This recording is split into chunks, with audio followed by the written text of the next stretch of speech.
Halo teman-teman semuanya, kembali lagi bersama Mami Nad di YouTube channel Nadiatul Amri.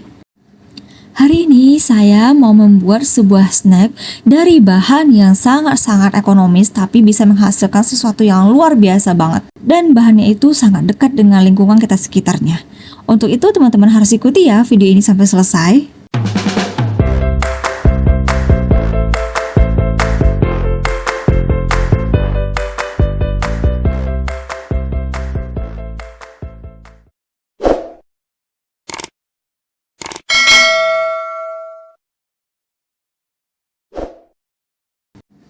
Bahan utamanya adalah singkong 500 gram, ini sudah saya cuci bersih dan ini mau saya parut. Dan setelah saya parut, hasilnya itu seperti ini teman-teman. Jadi ini parutannya itu yang gede-gede, jadi hasilnya itu kasar. Dan setelah saya parut, saya peras airnya. Nah jadi ini singkongnya itu udah kering ya.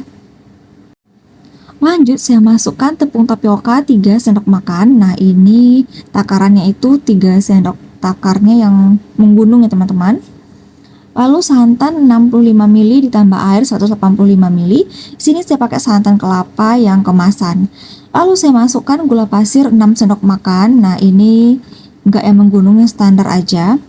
Lalu garam setengah sendok teh. Setelah itu saya aduk-aduk semua bahan-bahan ini sampai rata, apalagi gulanya jangan sampai ada yang tersisa di bagian bawahnya. Saya benar-benar aduk sampai rata sampai semuanya itu udah menjadi kayak berair gitu ya teman-teman ya. Lalu saya bagi adonan menjadi 2 bagian sama banyak. Lalu saya tambahkan pasta pandan setengah sendok teh. Lalu saya larutkan di adonan yang satunya. Lalu saya aduk-aduk lagi sampai semuanya itu adonannya berubah menjadi warna hijau. Lalu saya masukkan pewarna hijau setengah sendok teh. Saya campurkan lagi ke adonan yang berpasta hijau tadi ya teman-teman. Setelah warnanya rata, sekarang saya ambil loyang yang sudah saya olesi dengan minyak goreng. Kalau misalnya teman-teman punya kertas roti, lebih baik lagi taruh lagi kertas roti di atas minyak ini, dan setelah itu diolesi lagi dengan minyak goreng, barulah dimasukkan adonan yang berwarna hijau ini. Nah ini saya masukkan semuanya adonan yang warna hijaunya, lalu saya rata-ratakan sampai benar-benar rata. Jadi loyang saya ini ukurannya 20 x 20. Nah, di sini saya ratakan di setiap sampai semua sudutnya itu terisi, tidak ada lagi rongga-rongga, tidak ada lagi kelihatan dasar-dasarnya itu ya teman-teman. Setelah rata, sedikit saya hentak-hentakkan agar adonannya itu menjadi padat. Lalu saya masukkan ke kukusan yang sudah panas dan saya kukus selama 10 menit. Lanjut, di adonan kedua ini saya masukkan larutan gula merah 100 gram. Nah, jadi saya larutkan dengan 70 ml air mendidih tadi ya di kompor. Jadi sampai air itu mendidih saya aduk-aduk. Lalu saya tambahkan 1 lembar daun pandan. Nah, setelah mencair gula merahnya itu di sini saya tuang, tapi saya saring ya teman-teman agar ampas-ampas gulanya itu nggak masuk. Setelah itu adonan saya aduk-aduk lagi sampai gula merahnya itu tercampur dengan singkongnya.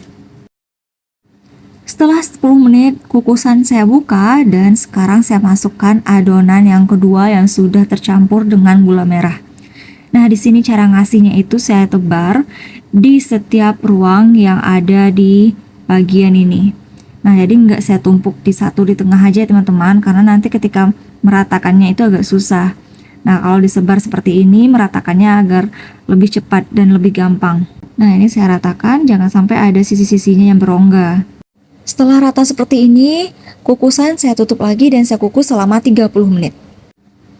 Jadi tutupnya ini saya lipisi dengan kain teman-teman, ini agar air uapnya nggak membasahi adonan. Nah, setelah 30 menit, nah seperti ini hasilnya teman-teman, udah matang, udah bisa diangkat. Jadi sekarang saya mau angkatnya dan tinggal didinginkan. Jadi sekarang kuenya sudah dingin teman-teman. Sekarang saya mau mengeluarkannya dari loyang ini. Yang pertama saya harus sisir dulu setiap sisi loyang ini agar memudahkan untuk mengeluarkannya nantinya. Nah, keempat sisinya saya buka seperti ini dengan spatula. Nah, sekarang saya keluarkan pelan-pelan kuenya ya teman-teman. Jadi di sini saya keluarkan pelan-pelan, tenang-tenang, nggak boleh buru-buru karena adonannya itu lengket di loyangnya ya, karena saya tidak menggunakan kertas roti. Tapi kalau misalnya kita pelan-pelan ngebukanya, itu hasilnya tetap bagus. Pakai kertas roti itu lebih memudahkan ketika mengeluarkannya dari loyang. Nah, setelah keluar dari loyang, hasilnya seperti ini teman-teman. Ini udah saya angsur-angsur memotongnya ya. Dan setelah saya potong-potong seperti ini, sudah bisa untuk dinikmati. Oke teman-teman, itu dia snack saya hari ini, membuat singkong yang paling mudah tapi rasanya enak banget. Untuk itu teman-teman harus coba ya buatnya di rumah. Dan terima kasih sudah menonton video ini sampai selesai, semoga bermanfaat. Sampai jumpa, assalamualaikum.